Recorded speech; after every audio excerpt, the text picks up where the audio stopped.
some time for us today.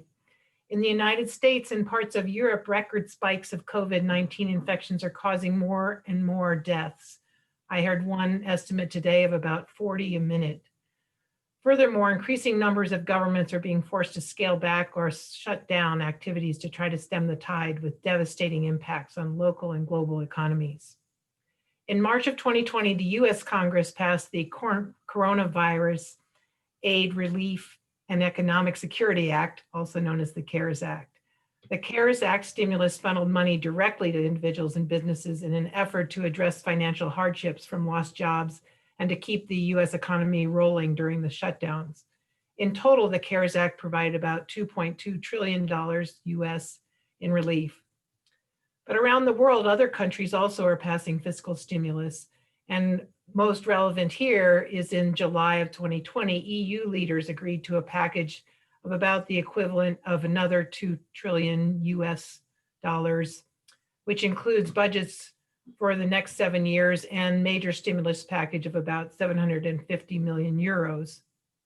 In contrast to US CARES Act, the EU's next generation EU, which they also call the NGEU, stimulus package was more forward focused than just providing money for people's pockets.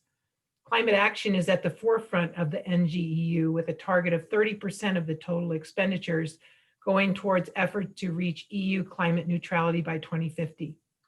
Another key part of the NGEU is 150 billion euros for the Just Transition Mechanism, which aims to guarantee that the EU's climate neutral economy happens in a fair way, leaving no one behind. President-elect Joe Biden's campaign proposed a variety of stimulus plans that would address several of the Biden administration top priorities. First, providing necessary health aid to stem the onslaught of COVID-19. Second, helping the United States economic recovery. But third, moving the United States away from a carbon-based energy system to address climate change. And fourth, righting economic and environmental injustices. In comparison with the EU's 2 trillion equivalent of US dollars, there are a variety of estimates of how much the US government might invest in a stimulus plan and how much might be applied to climate issues. The HEROES Act, which the House of Representatives passed in May, involved an investment of about $3 trillion. And while that amount has been lowered in negotiations, it's still far from the Senate's proposal of $500 million. The climate plan on Biden's campaign website discusses more federal investment of $107 trillion over 10 years and additional leveraging of state and local resources to about $5 trillion to address climate. How much the Biden administration may be able to achieve will largely be impacted by the Georgia Senate runoff race about 2 weeks before the Biden inauguration on January 20th, 2021. Our panelists today are experts in EU climate law, and today they will guide us through portions of the NGEU and other policies that might help the EU and the US's next administration work together through transatlantic cooperation, moving toward a shared transatlantic vision for climate neutrality and addressing energy and environmental injustices. So I'm going to start with some questions for the panelists, and then I will be answering questions from the audience. My first question is for Mercedes.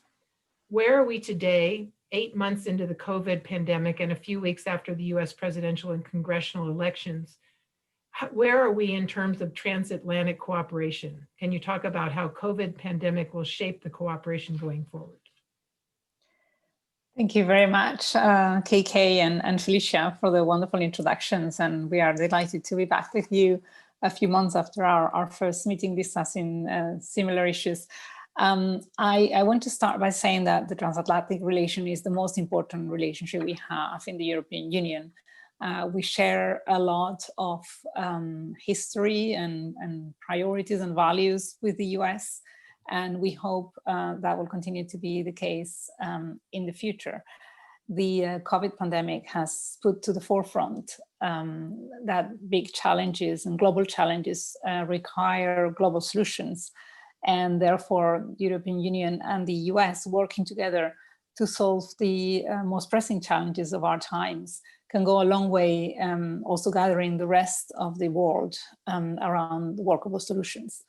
The pandemic has also highlighted the links between climate and health.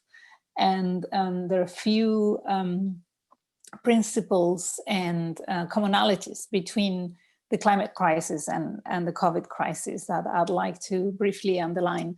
The first one is, of course, that the two basically, for solving either of the two, we need to rely on science, and also to understand how they work. We need to rely on science. We were all awakened to the realities of climate change before we could see their effects so clearly as we see them today by the IPCC reports at the time. And we've also had the scientists studying the coronavirus as soon as it was known that this was a new virus. It will also be science that saves us from both, and applying science to the solutions is the only way we're going to be able to tackle them. The second principle is the need for systemic change in order to challenge and solve this crisis. We need to really rethink the way we work, the way we produce our goods, the way we organize our lives. I think the pandemic has also been an exercise in resilience for all of us. So I think it has underlined that change is actually possible. And it also provides, despite the very difficult circumstances it has created for families, for those who've lost loved ones, and for the economy as well, it also provides a real opportunity to rebuild the world we know in a better way that both allows us to be better prepared for future pandemics and future crises in general, and to be better prepared to tackle climate change. And this is the way we have decided to proceed in the European Union, as you have so well underlined in the introduction. And we certainly hope that we will see a lot of cooperation coming from the US in the same direction. Lastly, I would like to say that we need international leadership and cooperation to tackle both. As I said before, global challenges require global solutions, and with the EU and the US pulling in the same direction in the G20, in the G7, we can go a long way convincing others and accelerating the process of change. I'll leave it at this at the moment, and we'll be happy to get into more detail with the rest of the questions. Thank you. Thank you, Mercedes. Next, I'm going to move to Dagmara. In 2020, we've seen the effects of climate change closer to home. In Colorado, forest fires have been devastating and resulting in air quality degradation so extreme that even healthy individuals were urged to stay indoors. President-elect has announced the US will go back to the Paris Agreement. So could you tell us what that means in terms of practice? Hello, everyone, and I'm also delighted to be here again with you and reconvene and take stock of where we are after 8 months of this pandemic. We had met back in the day where the pandemic was still early on, and we didn't know how everything would unravel, but now we know, and we have many lessons to share today. So let me start off answering to your question, Kiki, by pointing to the obvious. In fact, the effects of climate change unfold in front of our bare eyes. You said it yourself, and for many of our fellow citizens, not only in Colorado and in California, climate change is in fact not a distant threat. This is a real shocking reality today. So we have witnessed biodiversity loss, we have witnessed land degradation, deforestation, deadly air and water pollution.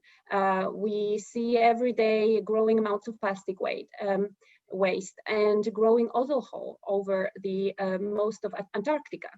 Melting glaciers and permafrost are on front pages of our daily news, and unprecedented droughts have led to famine in the most vulnerable parts of the world, but also in developed nations like in obviously the United States. They have had dire economic consequences for our farming communities in particular.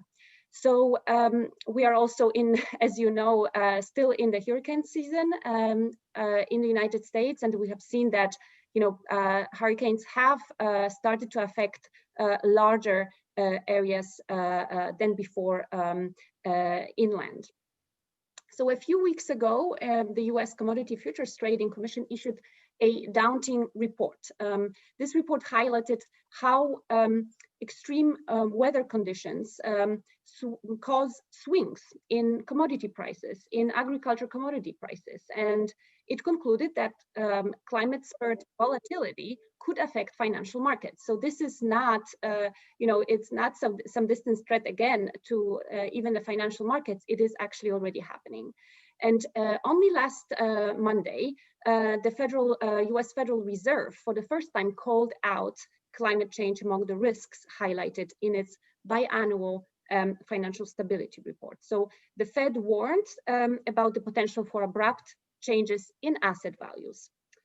So against this background, I don't want to shock you too much, but against this background, it's only natural that we welcome with open arms the return of the United States to the Paris Agreement. And let me say, the Paris Agreement, in fact, continues to receive universal support from the rest of the global community, as well as from local authorities, from businesses, from civil society around the globe.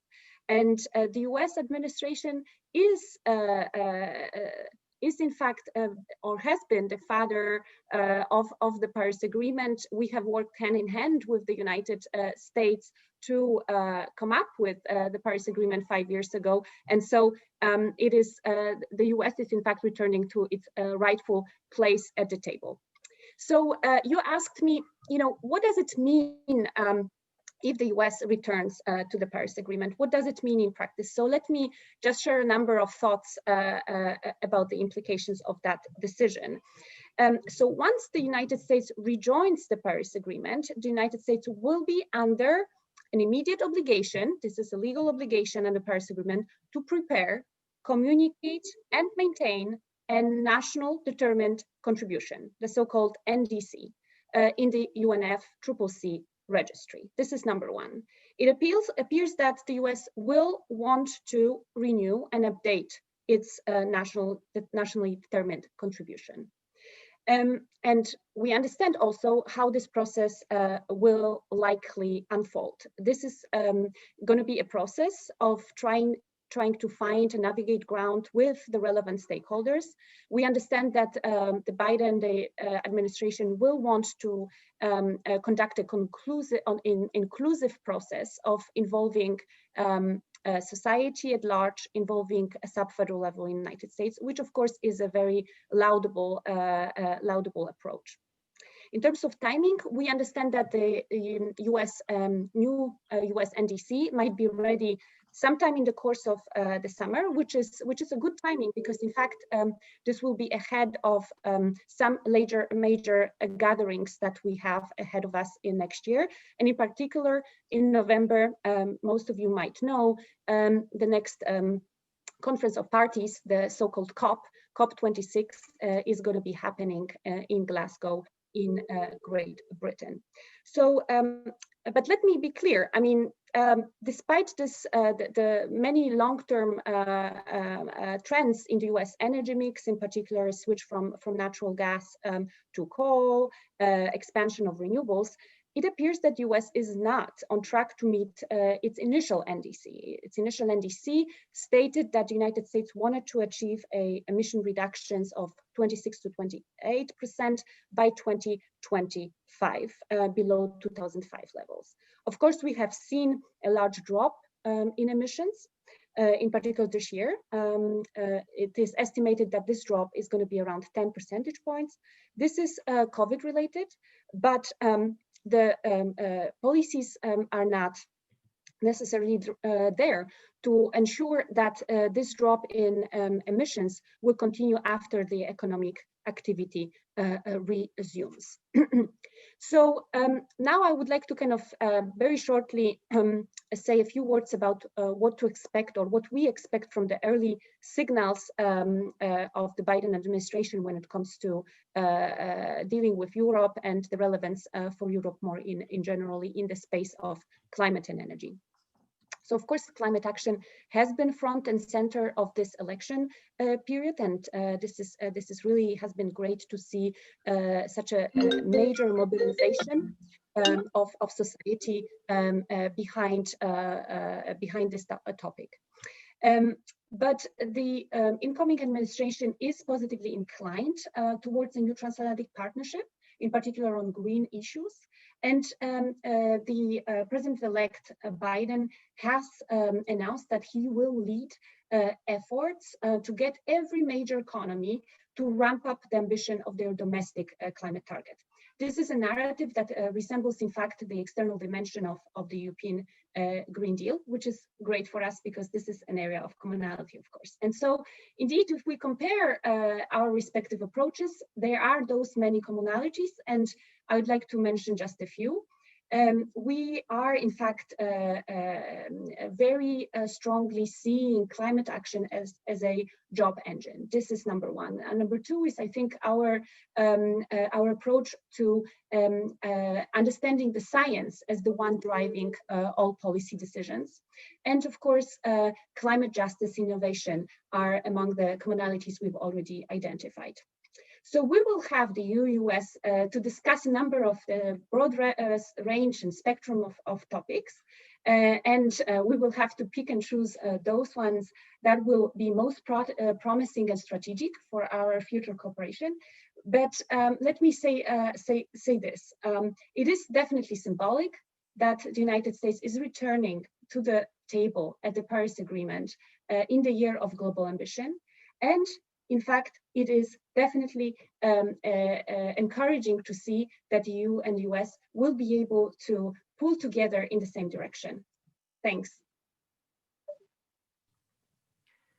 Thank you, Dagmara. My next question is for Irina. One particular energy issue that's very topical during US elections was transition from fossil fuel energies to renewable energy.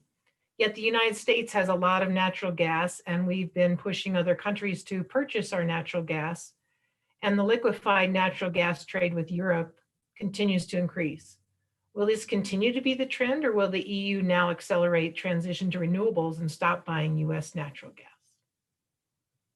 Thank you, KK, for your very thoughtful question. And thanks so much to you and Felicia for spearheading this discussion.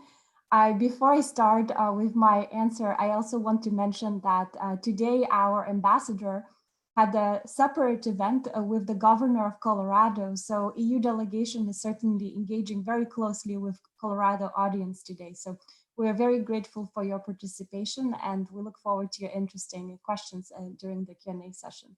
Now, when it comes to transatlantic LNG trade and the EU's framework for natural gas, our policy framework is based on 3 key principles.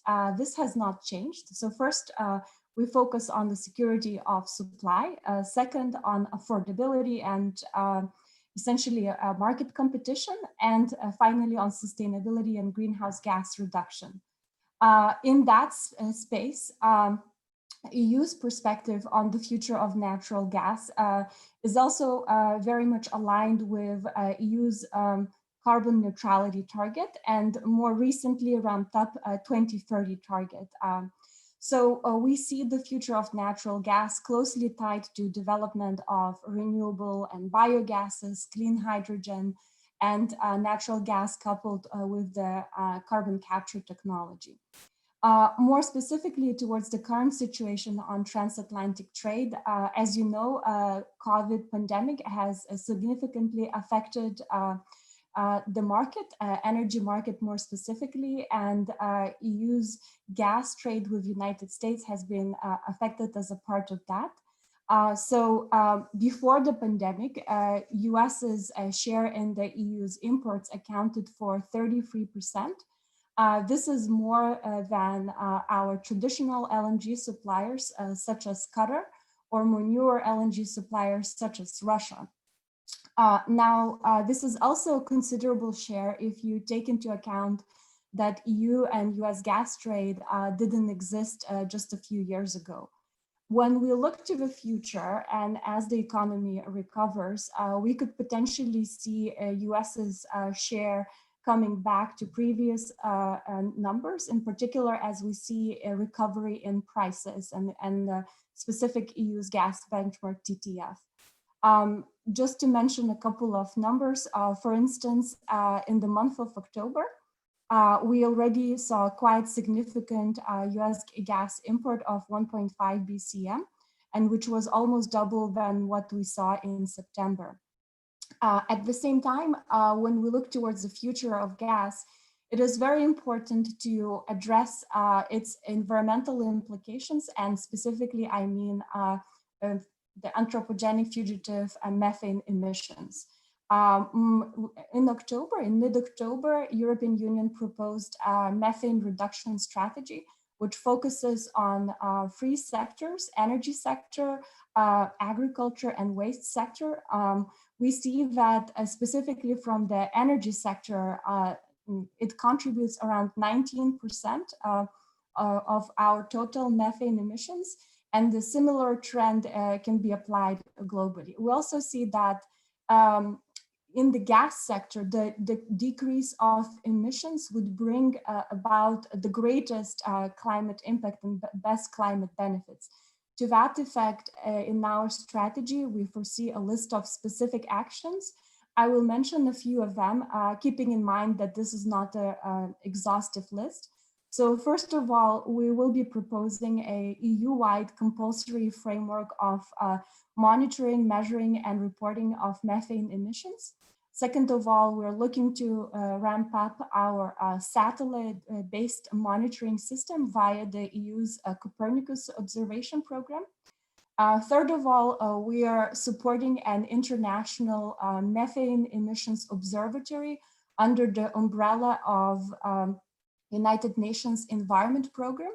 And fourth, we will be looking at potentially a future legislation on venting, flaring, and broader standards addressing full natural gas supply chain. When it comes to transatlantic cooperation, this is a quite fruitful area given the extent of trade that I mentioned earlier. We are inviting United States to partner with us on these issues. More specifically, we would welcome US support of the Global Methane Observatory under UN umbrella.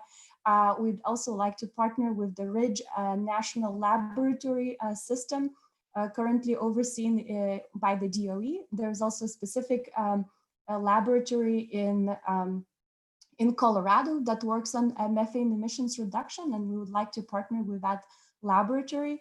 So as you can tell, there are a number of opportunities to work on methane reduction in the gas sector. That said, as I mentioned at the beginning, the ultimate objective for us is decarbonization. So in net zero system, we will see the share of natural gas would decrease significantly as we are focusing on promotion of clean energy and renewable energy storage technologies. Thank you, Irina. I'm moving now to Dagmara, and we're going to be talking about food. The EU published a farm to fork strategy in the middle of the pandemic, and the EU delegation has been actively communicating about it. Why is this important?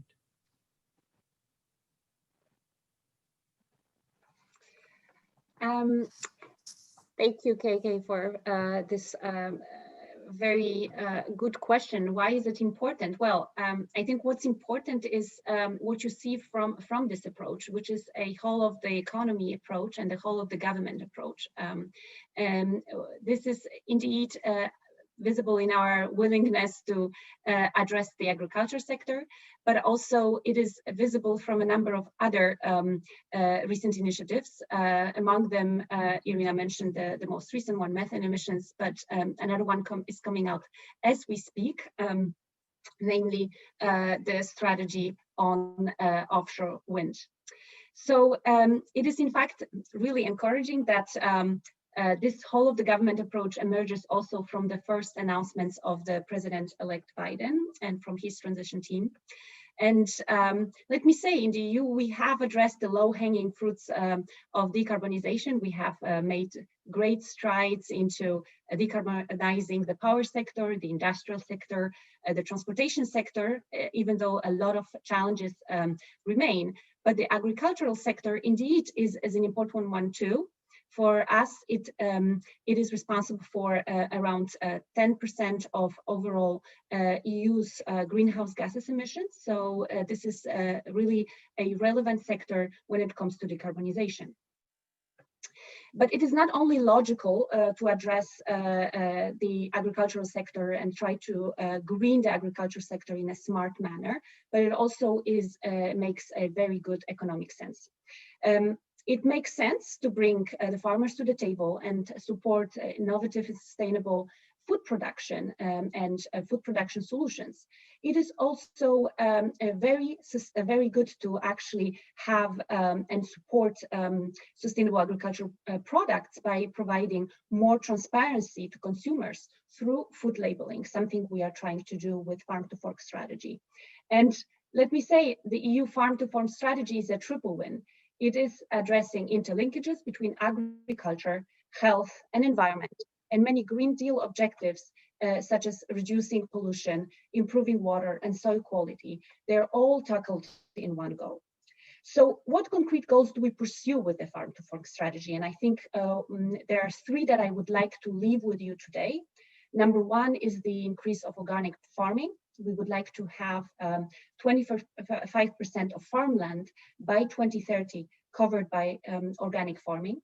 Number two is the decrease of chemical pesticides by half, by 50% within this decade. And number three, we would like to have food waste by 2030.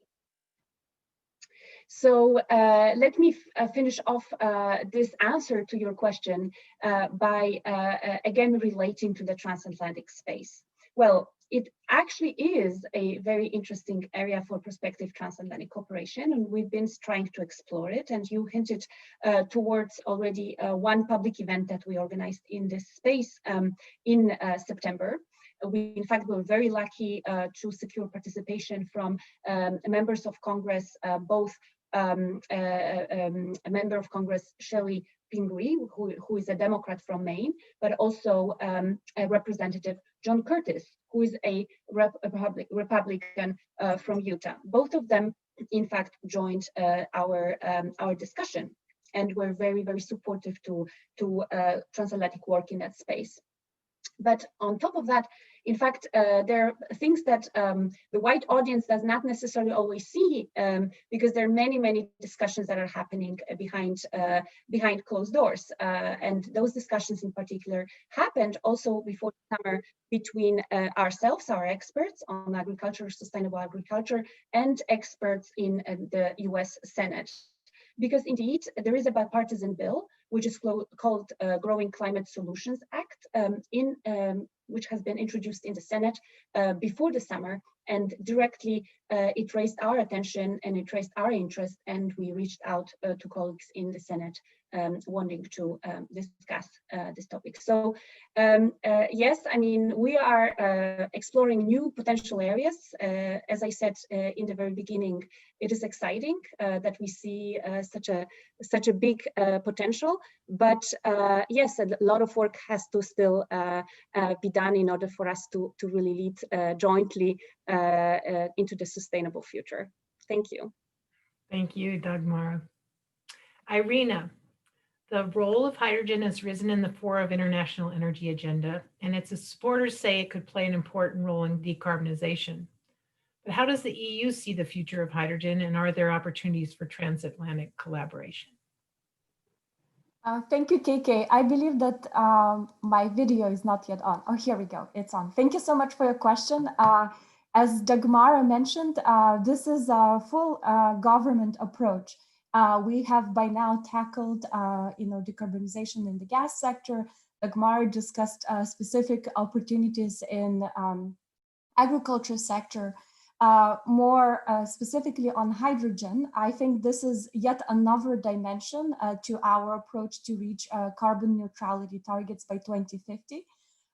This summer, in mid-July, a European Commission introduced energy systems integration strategy and hydrogen strategy.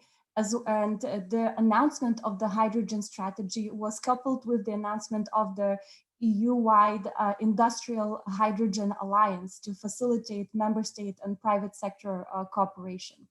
So in that space, we truly see the role of hydrogen as an important feedstock, as an important fuel, and also as an opportunity for energy storage, which has many different applications in the way of reducing greenhouse gas emissions in the industrial, transportation, power, and building sectors. The European Economic Recovery or Stimulus Plan that you mentioned earlier in this discussion will include specific financing instruments within the Next Generation EU, which will further facilitate a hydrogen economy. And from our perspective, we have set a couple of very specific quantitative targets in how we want to facilitate clean hydrogen consumption and development in Europe. So first of all, from now to 2024, we will support installation of at least 6 gigawatts of renewable hydrogen, as well as up to 1 million. Then incrementally, we are ramping up that number, and we foresee by 2030 that hydrogen will be fully integrated in our system, and we will see around 40 gigawatts of renewable hydrogen and up to 10 million tons of renewable hydrogen production. And then ultimately, as of 2030, we see hydrogen deployed at a large scale across different hard-to-abate sectors of the economy. And I want to highlight that this is a particularly challenging task because, in fact, much like in the United States, in Europe, hydrogen consumption right now in single digits. As you can tell by these short comments, our focus is on clean and renewable hydrogen as compared to other types and colors of hydrogen. To facilitate that, European Commission will be working on a comprehensive terminology as well as certification system. And to that, we will be attaching an assessment of life cycle carbon emissions to each type of hydrogen and promoting a certification system within the industry. Now, when it comes to specific opportunities for transatlantic collaboration, we have already initiated a discussion with the United States government. There is a good basis for that. So as I mentioned, on the EU side, we have hydrogen strategy. More recently, last week, US Energy Department announced a hydrogen program strategy, and US industry has put forth a hydrogen roadmap.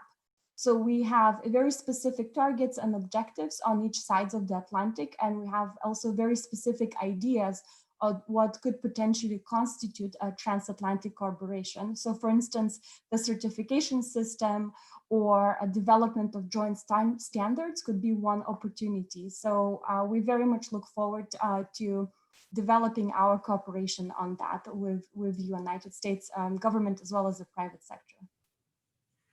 Thank you, Irina. Mercedes, now we're going to move to space.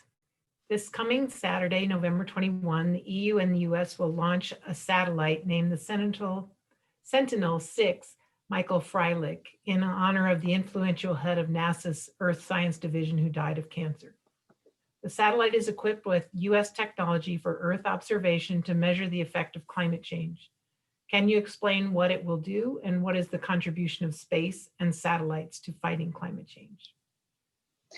Thank you, KK, for raising this question. It's a fascinating subject that I will only begin to scratch with my answer today.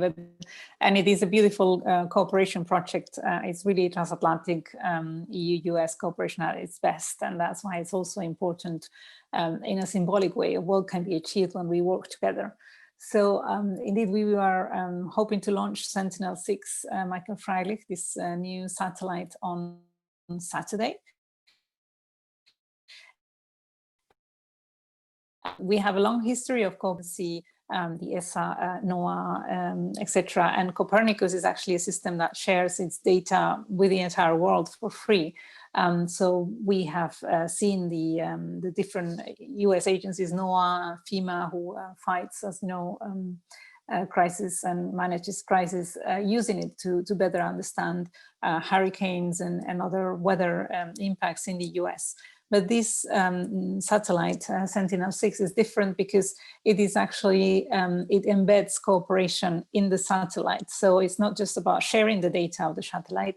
It's a satellite that has been built in Europe. It will be operated by the European Space Agency, but it actually carries US measurement instruments on it.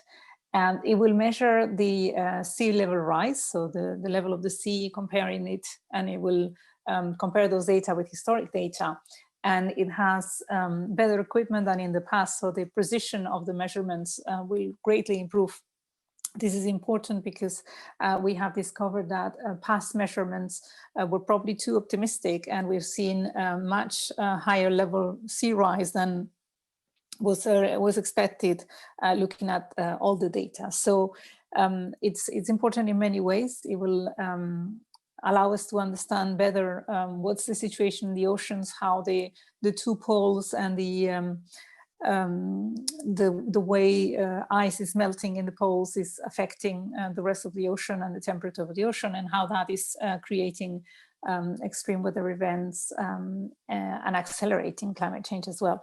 So it's important because of the scientific data that they will provide, but it's also important because it's cooperation between the US and Europe that will actually improve our understanding of science, and it's also based on science. It's also a model for what we can achieve in the future with similar satellites and to continue to address common challenges.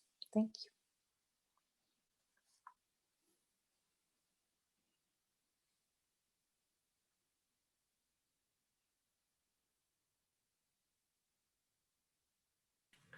Thanks, Mercedes. I think that Felicia, you have some questions because we changed some of the forum. So.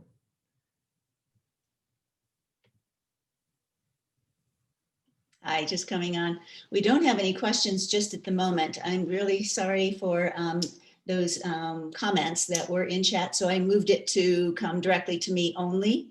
I don't see any questions at the moment, so I invite our audience to ask questions. Meanwhile, KK, perhaps you would like to give us a summary of what we've just heard, or some of your thoughts about some of the comments from our esteemed panelists. Yes, thank you. I see so many areas of exciting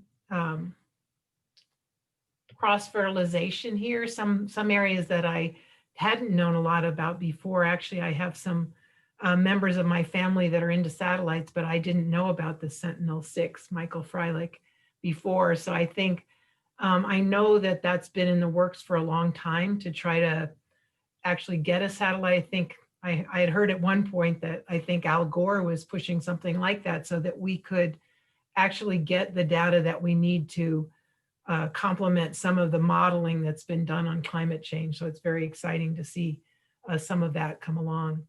And I think that, you know, Europe has been in the forefront of a lot of the technologies with respect to solar panels before a lot of the manufacturing moved to China and things like that. So I'm looking forward to seeing what the EU is going to do with hydrogen, because I think there is a lot of potential there to make a big difference in the future. So, you know, again, I think a lot of us are encouraged by the changes in the administration, the ability to have this kind of interaction, and the fact that we're going to get great minds from Europe working with great minds in the United States, moving forward on this critical goal of addressing climate change. Awesome, awesome. Thank you so much. Again, If anyone in our audience would like to ask a question, please do send it through the chat. All of the chat is now coming directly to me and not to everybody. So no one else will know that you asked a question unless you write it into the chat, and I will receive it. But meanwhile, I do have a question for our panelists, and it has to do with the current or the incoming administration.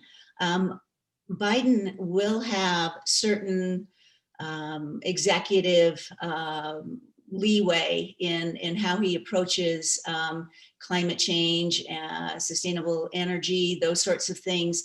And you know what those are through the Clean Air Act, and then there are other items that he can direct simply by himself unilaterally. What do our colleagues at the delegation, our colleagues here on this panel, think about that? Or is that promising given our current administration? Give me some thoughts. If you wouldn't mind, give us some thoughts on that. You'll have to unmute yourselves, raise your hand maybe, and I'm trying to get to all of you here to unmute you. Let's see here.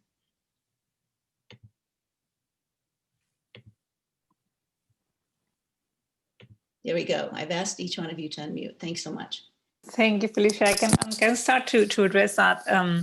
Well, I've seen an analysis by, I think it was The Economist, which said that the Biden plan, if fully implemented, will actually get a very good result in terms of tackling climate change. Of course, he will need a lot of cooperation from the different levels of government in this country. But of course, we've been cooperating with the Climate Alliance, which were those governors, and it's a bipartisan organization, those governors who wanted to stay in Paris and wanted to continue the efforts towards achieving progress against climate change.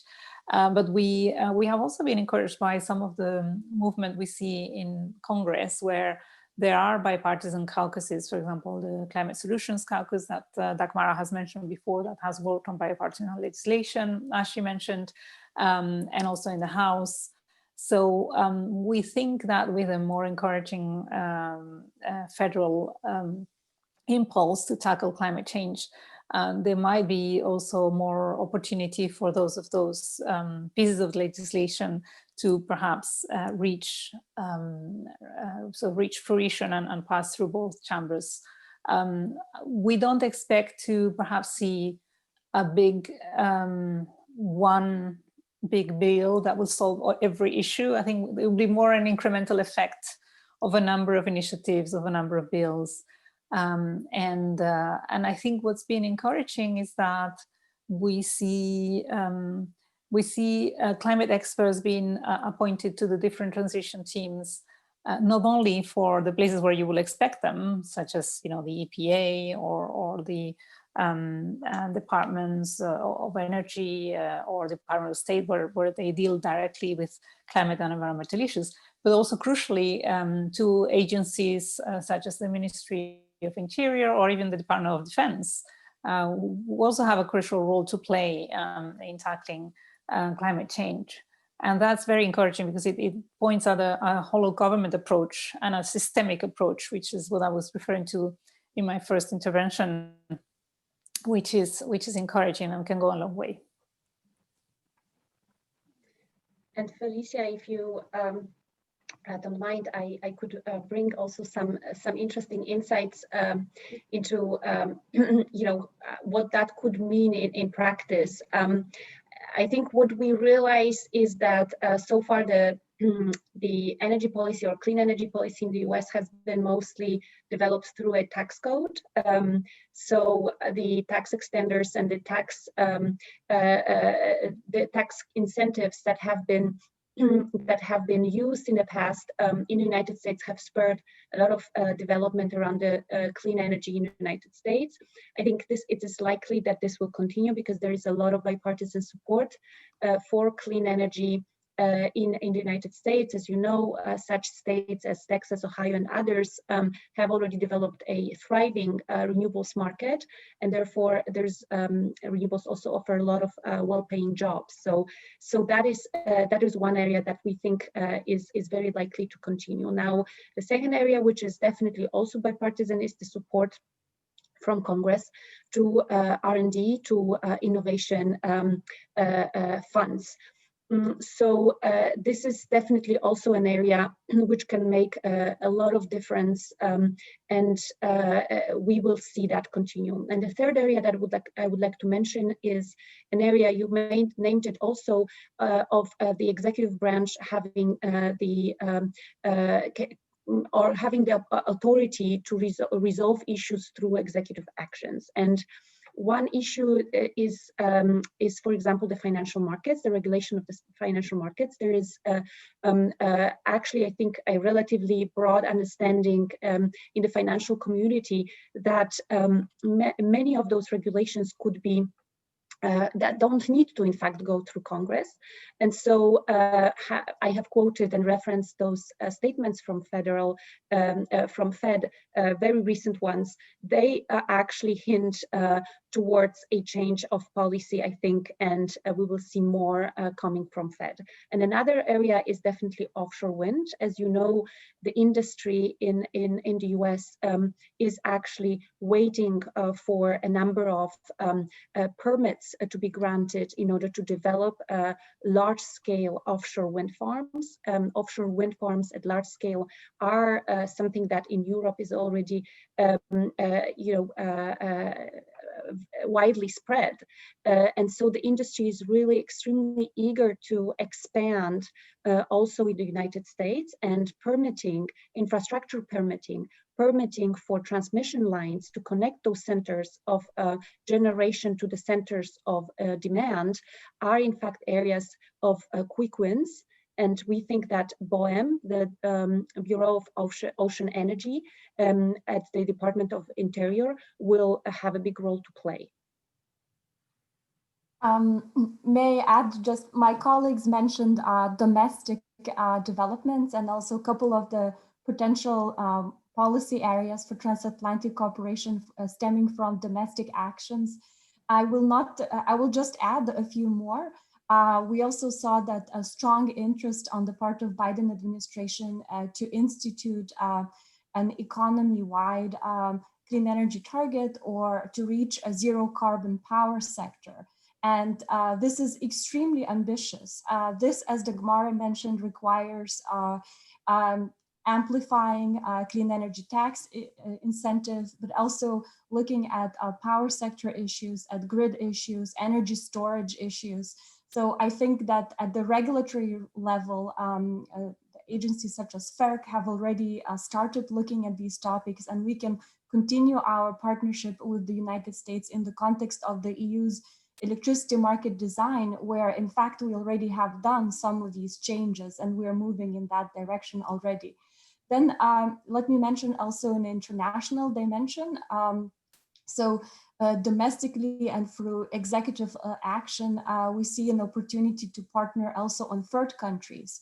In the context of the economic recovery, there is a huge investment needed to help third countries to decarbonize their economies and also reach their targets identified in NDCs. There is an opportunity for EU and United States to partner on helping other countries to work on their NDCs and implement them. So we are extremely excited, and we welcome the fact that President Biden has prioritized a return to the Paris Agreement early on in his administration, which offers a lot of opportunity for the partnership with the European Union.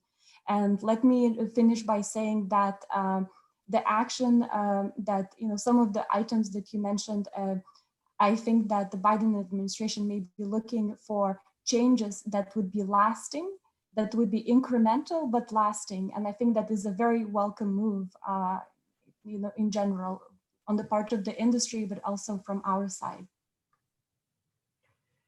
I'd like to invite all of the panelists to do a closing remark, but first I have a question. And I think one of the issues that's been a problem for a while is the energy and environmental injustice part. And I wondered if you have any information about the just transition mechanism in Europe, how it's gone so far, and anything that the United States might be able to glean from that and help make our transition just as well.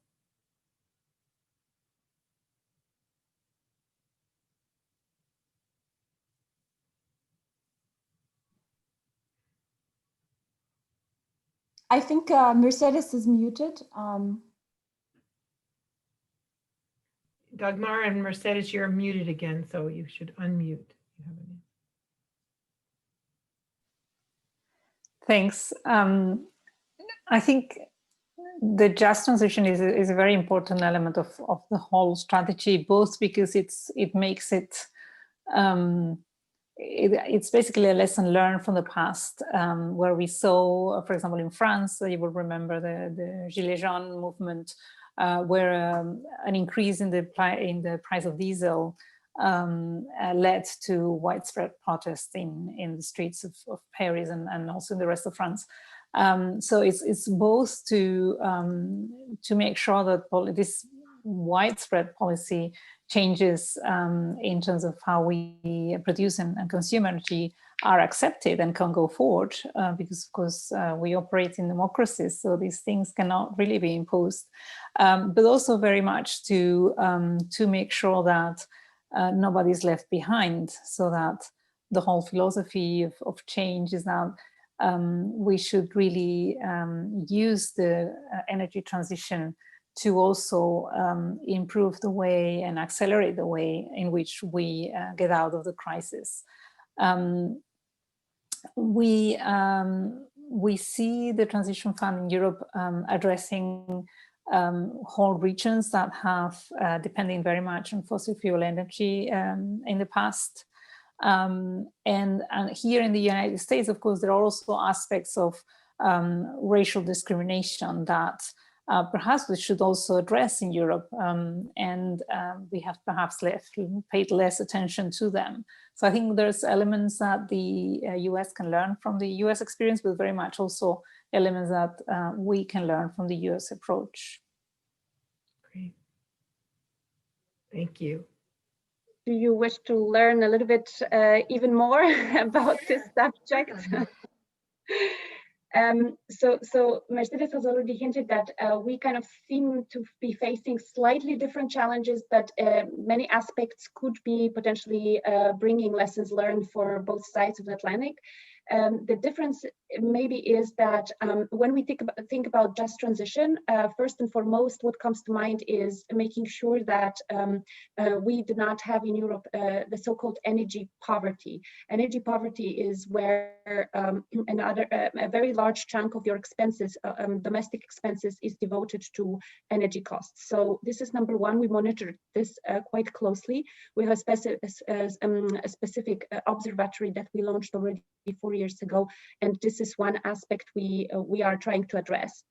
Another aspect is, of course, the transition from coal and energy-intensive regions, because there are many such regions still in Europe. And for these regions, we've come up with a governance structure, how we actually would like to help those regions diversify their economic activity. These regions typically have a very little diversity when it comes to different economic opportunities. So number one is, in fact, to make sure that the new economy, in fact, extends to these regions. And how we do this? Well, first of all, we've realized that you really need to have set aside dedicated funds in order to address these issues. This is number one. We have a dedicated fund that is going through latest stages of the co-decision process, which is the negotiation with the European Parliament and the Council.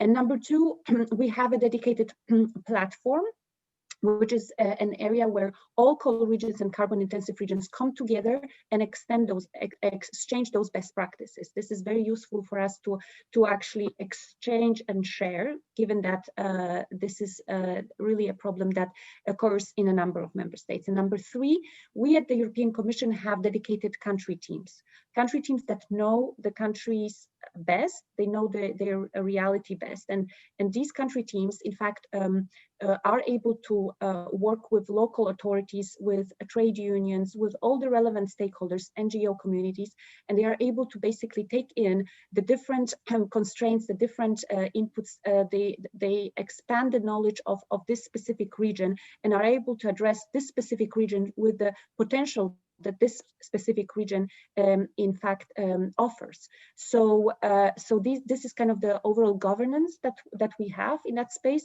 But let me say, even if I've named those two areas right now that we actively work, we already see emerging that just transition is also a question to be addressed in the agricultural sector, for example, and in that industrial sectors at large. So this will be a conversation that is more holistic, that is more kind of cutting through all the policy areas that we are addressing.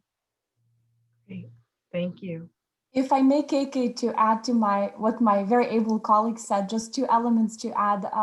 Specifically on numbers, we are foreseeing around mobilizing around 150 billion euros for this fund, which is extremely significant and I think shows the importance EU attaches to this instrument.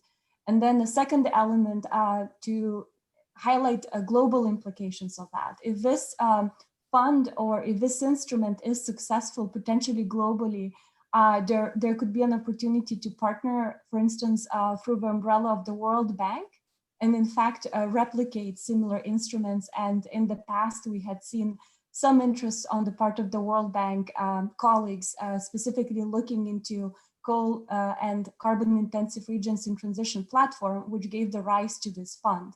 So I think the global scale and the global importance also cannot be overlooked. Great, thank you. Dagmar, do you want to start off our final comments? Sure, and I realize that the time is really elapsing, and we are going into the wrap-up remarks. So let me just say that that in fact, I mean, the pandemic has taught us a lot. The pandemic has taught us, in fact, how dependent we are, in particular on supply chains, and that obviously expands to other areas, not only energy-related areas and resources areas, but also products more in general. And we also have learned how innovative we can get, and our industry and our people can get in adapting to this new reality. So in fact, we've seen that the clean energy industry has adapted extremely well. They've been resistant, but we see also that when it comes to jobs, many people still are out of their clean energy jobs, and in fact, in the United States, even more direly, so to say, we have almost 500,000 people in the clean energy jobs that are out of their jobs right now. So the policymakers have an important role to play, and I think we clearly play a role in incentivizing the type of recovery we want. In the European Union, we definitely made a choice that we want to recover in a resilient and sustainable manner, as well as a digital manner. We want to leap forward, so to say. And I think what is extremely encouraging to see is that we have opportunities for joint work, we have opportunities for cooperation, and in fact, when we define jointly the standards and regulatory approaches for our economies, we can lead the way. So this is not pure altruism, I think, and the first mover advantage is visible here, and I'd like to leave this thought with all our audience members. Thank you. Thank you, Dagmar. Irina, how about you? Sure, I will leave a spontaneous thought with you. Having worked here in the United States through Obama 1, Obama 2 administration, Trump administration, and now future Biden administration, I think this time passes very quickly. And as you can see from this conversation, there are so many issues on the table and different voices are playing up different items. So, just from us, you heard a discussion on sustainable agriculture, cooperation and applications in digitalization, natural gas, methane emissions. There's a number or a gamut of topics on the table. And I think now we are at the critical window of opportunity to specifically prioritize what can be the biggest wins during the span of Biden administration and in the context of transatlantic partnership. What can we agree and what can we achieve to best contribute to the attainment of Paris Agreement objectives and fighting climate change? So I think just to highlight that there is somewhat of an imperative to prioritize and see where the biggest wins can be. Great. Mercedes. You unmute. Yeah, you're muted.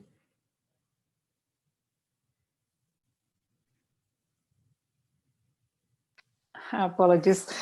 Let me just thank you so much, you and Felicia and the Colorado Center of Excellence, for the opportunity to lay out for you and for those who joined us today the many opportunities for cooperation that exist to tackle climate change across the Atlantic and also to extend that cooperation to many other areas. We have, as my colleagues have said, a golden opportunity ahead of us. I hope we have demonstrated to you that certainly the EU is ready and willing to step up that cooperation. And we look forward to future engagements like this ones, where we can make sure that those messages and those intentions are spread out throughout the United States and also in Colorado. Thank you so much. Thank Excellent. you. Go ahead, Felicia. I just wanted to say thank you for letting me be a part of this, but Felicia is going to wrap up for us. So thank you. Thank you, KK. Thank you to our speakers from the delegation of the European Union to the United States, Mercedes Garcia Perez, Head of Global Issues and Innovation, Dr. Dagmara Kaska, Senior Diplomatic Counselor overseeing climate and energy policies, Irina Markina, Senior Energy Advisor, and especially to our moderator, KK DeVivier, Full Professor of Law at Sturm College of Law in the University of Denver. Today's event has been hosted by the Colorado European Union Center of Excellence at the University of Colorado Boulder, and our co-hosts, the European Studies Center at the University of Pittsburgh and the Center for European Studies at the University of Florida. A recording of this session will be found at our website by tomorrow, and I put the link in the chat section. And I thank you all for joining us today, and we hope you'll join us for our next virtual event on January 13th, entitled TUCL, A Success Story in Transatlantic Collaborations. So until 2020, happy and safe holidays to everyone. Thank you so much. Thank you. Thank you, everyone. Thank you for joining.